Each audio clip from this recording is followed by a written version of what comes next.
Teman-teman, kali ini aku mau mengeksplor lagi nih lokasi wisata yang ada di Pulau Mandangin. Kira-kira ada apa aja ya? Yuk tonton video ini sampai selesai dulu ya.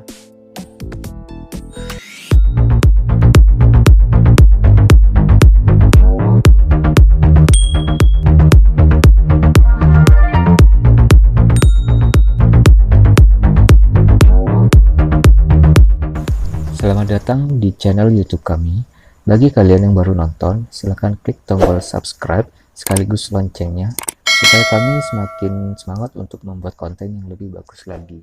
Terima kasih. Assalamualaikum warahmatullahi wabarakatuh. Bagaimana kabar teman-teman sekalian?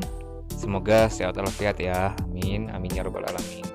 Jadi kali ini tepatnya pagi ini aku mau berkunjung ke Pulau Mandangin guys. Jadi untuk menuju ke Pulau Mandangin ini kami harus menaiki perahu di Pelabuhan Tanglok, Kota Sampang ya. Dan ini kondisi atau keadaan di mana Pelabuhan Tanglok ketika pagi hari. Jadi di sini cukup sibuk.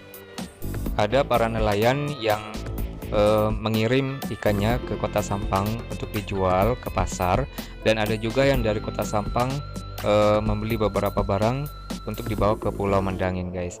Dan ini dia keadaan di Pelabuhan Tanglok pagi ini. Dan aku nanti bakalan ikut di salah satu perahu yang ada di pelabuhan ini. Untuk menuju Pulau Mandangin, kamu cukup mengeluarkan biaya 10.000 aja ongkos perahunya ya. Ini khusus berangkatnya saja. Dan alternatifnya ada dua cara. Yang pertama, jika kamu mengikuti perahu khusus para guru, maka kamu harus berangkat jam 6 pagi. Sementara jika kamu ingin berangkat lebih siang, kamu bisa mengikuti perahu para nelayan yang bertengger di sepanjang Pelabuhan Tanglok. Tapi bukan berarti kalian berangkat dengan waktu bebas ya, karena memang ada waktu tertentu. Misalnya jam 8 pagi dari Pelabuhan Tanglok menuju ke Pulau Mandangin, dan ada juga yang dari Pulau Mandangin itu jam 11 siang. Jadi tidak secara bebas. Dan untuk menuju Pulau Mandangin ini membutuhkan waktu kurang lebih antara 1,5 jam sampai 2 jam saja. Dan kebetulan pagi ini aku harus menempuh selama 2 jam ya, karena memang ombak pagi ini cukup tinggi.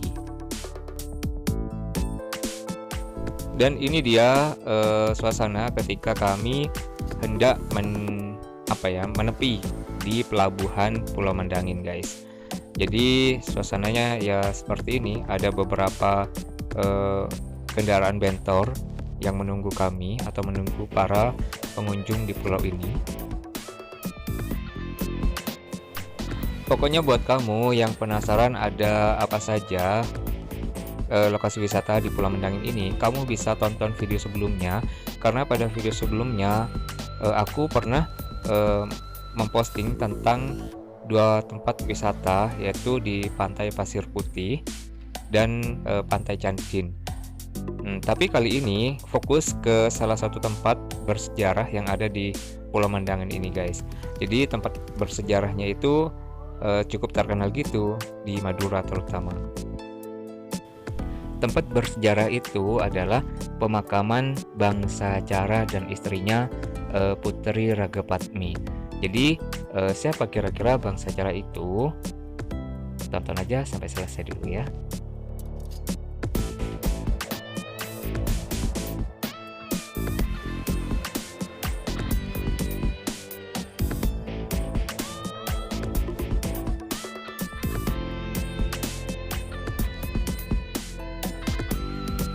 Jadi untuk menuju ke lokasi bersejarah di Bangsa Cara, jadi kami harus melewati gang-gang kecil seperti ini dan pemukiman warga.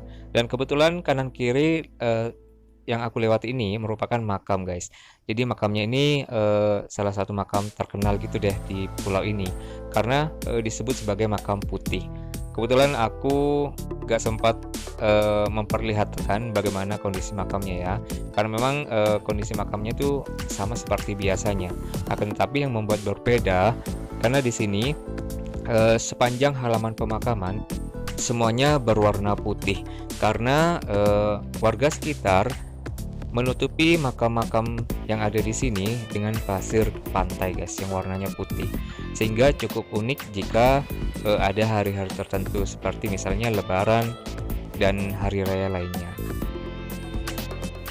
Dan bisa kamu lihat sendiri seperti inilah atmosfer sebelah utara di pulau ini, tepatnya dekat dengan pelabuhan, karena di sini memang dipenuhi pemukiman warga guys.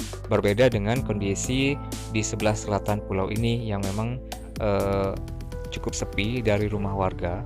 Kamu bisa lihat dalam video sebelumnya ya, kalau kondisi di sebelah selatan pulau ini.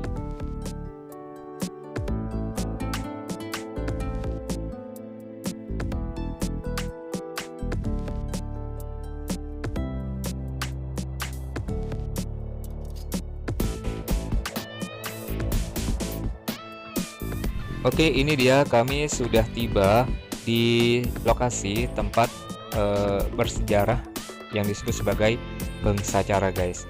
Jadi sebelum aku bercerita lebih lanjut, aku mau masuk lokasinya dulu ya. Sepertinya Bangsacara dan istrinya merupakan Romeo and Juliet-nya orang Madura guys, terutama orang Sampang dan warga Pulau Mandangin tentu saja.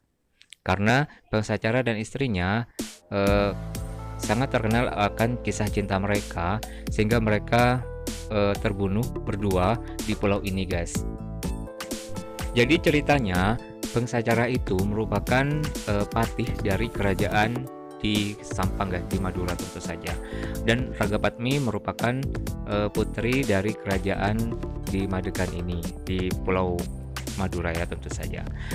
Dan karena Ragapatmi ketika itu memiliki penyakit kulit yang membuat ia tidak secantik sebelumnya, sehingga Patih harus mengasingkan Ragapatmi ke sebuah pulau guys, dan mereka bersembunyi ke pulau ini guys bersama dua anjing peliharaan Bangsacara. Bangsacara sendiri merupakan julukan ketika itu atau semacam jabatan dari jika sekarang disebut sebagai bupati ya, tapi zaman dulu disebut sebagai Bangsacara karena Bangsacara sendiri memiliki nama asli Raden Aryo Pratikel guys, seperti itu. Setelah diasingkan ke pulau ini, ternyata Ragapatmi sembuh dari penyakitnya guys, dan kesembuhan itu didengar oleh kerajaan, sehingga pihak raja menyuruh beberapa prajuritnya untuk menjemput Ragapatmi dan membawanya kembali ke kerajaan.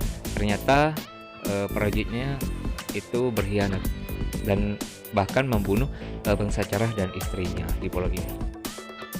Karena di pulau ini tidak ada penghuni, jadi jasad dari Bangsacara dan istrinya ditemukan oleh para nelayan atau salah satu nelayan yang melewati pulau ini, dan katanya melihat cahaya di tengah pulau ini.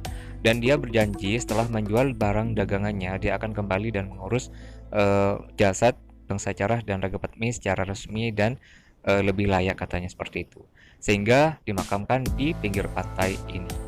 Dan itulah cerita dari Bangsacara yang sangat luar biasa, sehingga pulau ini sekarang sudah mulai banyak dihuni oleh warga pendatang dari luar Pulau Mandangin.